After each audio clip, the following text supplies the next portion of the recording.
My name is Igor Starepravo. I'm Senior Delivery Director in Automotive in Telus. Work here just for 4 months. I'm in the industry and it's software development industry for over 20 years by now. Started my career as a software engineer and growing through their different level of position, and here I am in Intellias driving automotive department, the most exciting job on the earth.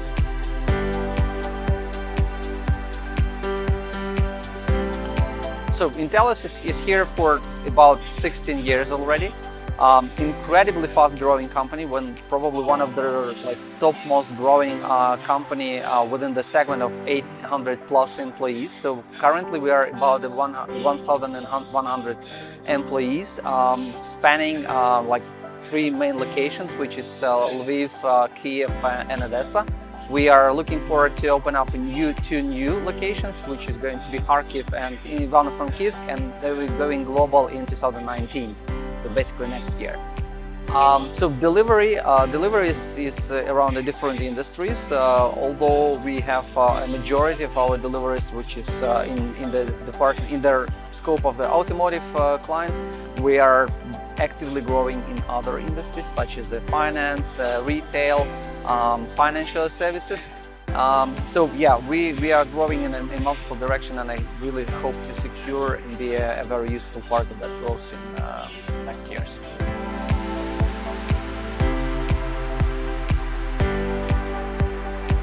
Autonomous driving is a big buzzword, right? So despite of a common belief that autonomous driving is some AI that just sits inside of your car and just seeking to hit you to the wall, it's not the case. So this is a very complicated technology that actually comes to from the different areas of the development. So it's not only AI per se.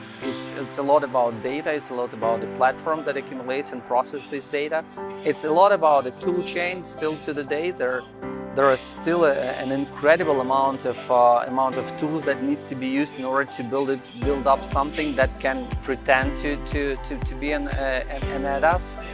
So Intellias is basically coming to their ADAS from the age of the platforms, data accumulation, data processing, helping vendors to secure the ADAS systems, to develop these ADAS systems and test it first of all in so-called vitro environment where there is no human and real actions on the road involved. We are getting closer to the actual real implementation of the ADAS, especially with some of our premium clients where they're delivering an ADAS solution, a real working ADAS solution currently to a number of OEMs.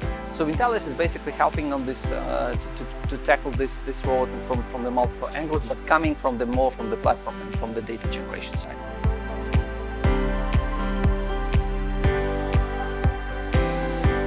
By the theory of this industry, there are basically 5 levels of autonomous driving.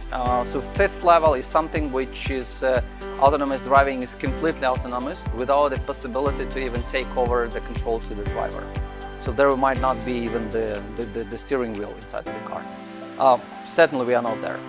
4th level is something where the autonomous driving can actually take the drive for most of the time, and only in the very critical and very harsh weather or visual conditions or whatever, it may actually take over to the driver. So the driver effectively remain liable for all of the damages and all of the risk that is happening around, but autonomous driving is actually taking most of the time. Yes, you can distract on the road. Yes, you can read the book or look at your laptop or whatever, and then autonomous driver will just call you back if he needs some help.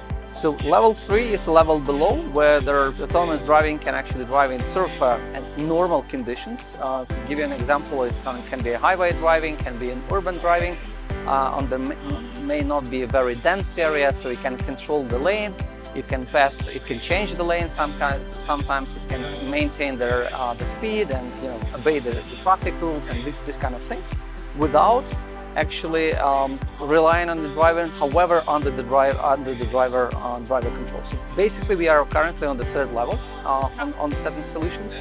4th level still to come. I would expect that maybe in 3 to 4 years, there will be some leading car manufacturers that's going to produce the car that might actually meet with the requirements of level 4 ADAS, but level 5 ADAS and even beyond 5+, where we have an immense opportunity of so-called cooperative driving, where the robots and autonomous drive will just build up a network and will move simultaneously and cooperatively within the infrastructure. This is like way long way to go, which is like, I don't know, 10 years from now or so.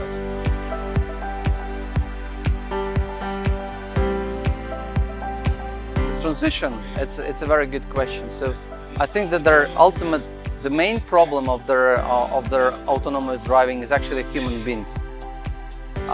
We are not reliable. We cannot really effectively communicate. It's very hard to predict our behavior, especially if you are driving the car, especially in Ukraine and Kiev. You've probably seen it many times, that the crazy style of driving some of the neighbor drivers, and that's of course a huge challenge for autonomous cars, because they have to reach to the level which is exceeding the capability of the human drivers, where the human drivers are actually failing way too often and with the way too severe consequences.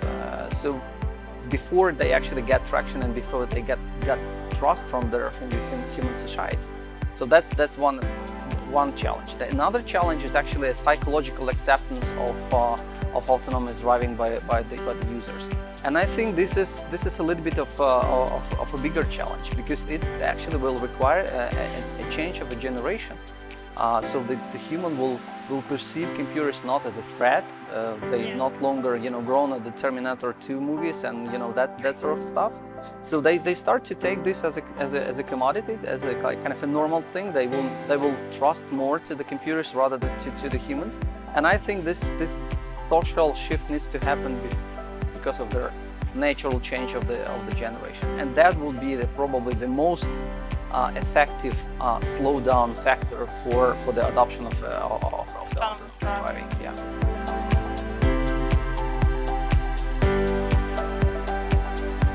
Very good question. I think this is probably one of the most difficult, from the technology perspective, question, which has a lot of also an ethical and even legal aspects to answer this question.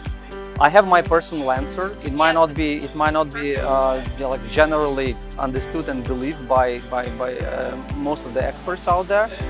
So what I believe is that the wisdom of that autonomous driving and the security, it needs to actually protect the overall traffic, the overall mobility application. So I will explain this in a few words. So instead of protecting yourself from the hackers and trying to build up the walls, which is ultimately will isolate you, you need to cooperate and align on your network, on your neighbors, and build up a kind of a trustful relationship, so you as a crowd, you as a tribe, will actually be protected from their potential security threats. The way it works is that it's way easier to attack you as an individual rather than to attack a group of some actors within the system.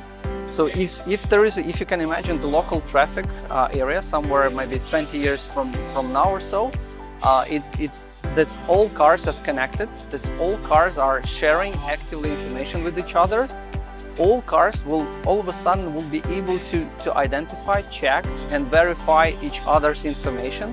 And if they see there will be somebody who is actually, intentionally or unintentionally raising a false data or behave not in their expected way, they can actually reduce the trust of this single actor, and they can actually adjust their behavior, so this actor will naturally be pushed up out of this tribe, and they will just sort of protect themselves, a whole group, from that potential vulnerable piece of the system. So I believe in this kind of approach, this kind of fashion. I do not believe that there will be, a complete security, like a final and ultimate security solution for that. There is a lot of, advancement of the technology that is going on in that space, which is crypto space, which is peer-to-peer security stuff, which is, I don't know, even the bitcoins and blockchains can actually be effectively employed to the solution of this kind of a task. But that's a long way to go, and I'm really fascinated to see how this challenges is going to be responded.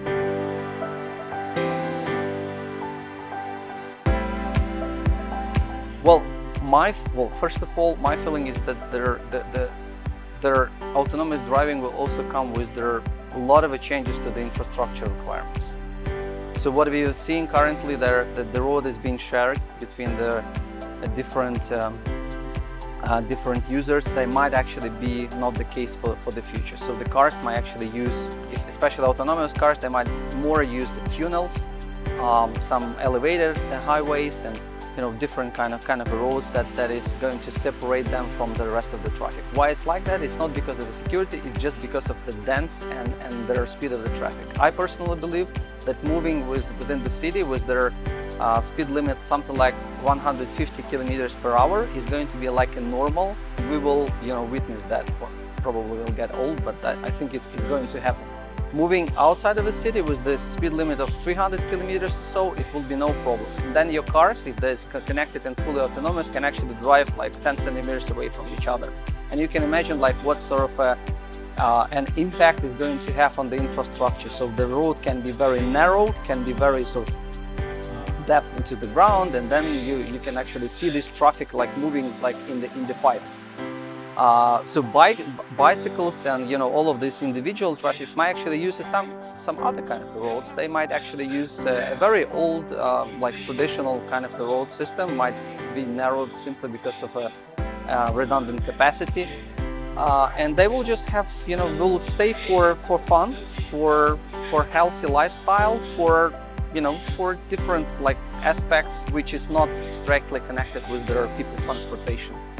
So yeah, that will remain. I don't expect that there will be like a complete disappearance of the car that is not self-driven, because you will be having fun, with your, someone you love, just to go into the roadster, open up the roof and have fun on the coast, right?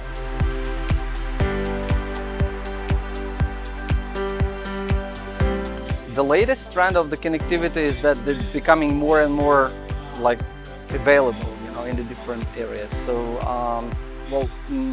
for the whole Europe and basically for the whole like more or less developed countries, North America, Canada, and others, these are like already a fact. So there is a connectivity features within the cars. That's like every vendor is trying to build up some applications around this connectivity features, and that's already happening. The most recent thing that is happening to the connectivity, I think, is the proliferation of the standards that will help cars to talk to each other, regardless like which vendors they are coming from. That will again lift up the communication connectivity features to the next level, where the different cars can actually exchange their information effectively. And that will have a new area of opportunities for the third parties, for some service providers to come to this sort of ecosystem and think what we can do in that particular space, just to make, I don't know, some new application, to create some new business model, to generate money of that, and most obviously to generate data and to source this data for some other.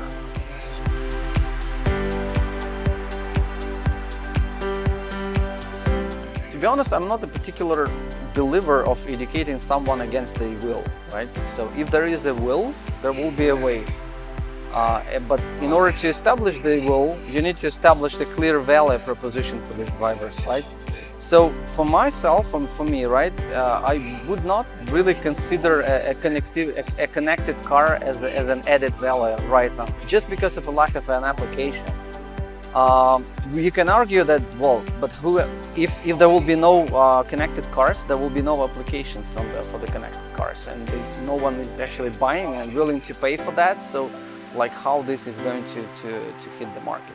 So my answer to that would be like it's going to be in spins, right? So there will be anyway somebody who is actually rotating this spin on their very sort of low point, some easy, like early adopters. So these people is keen about technology, so they buy things just to have them.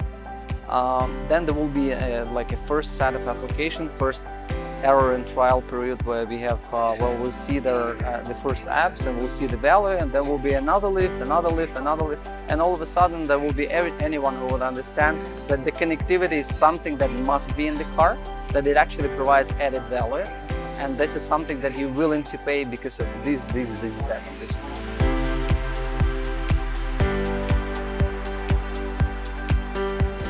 Absolutely. The venue is great, the organization is great, the topic selection is great. Just come over and have fun. Yeah.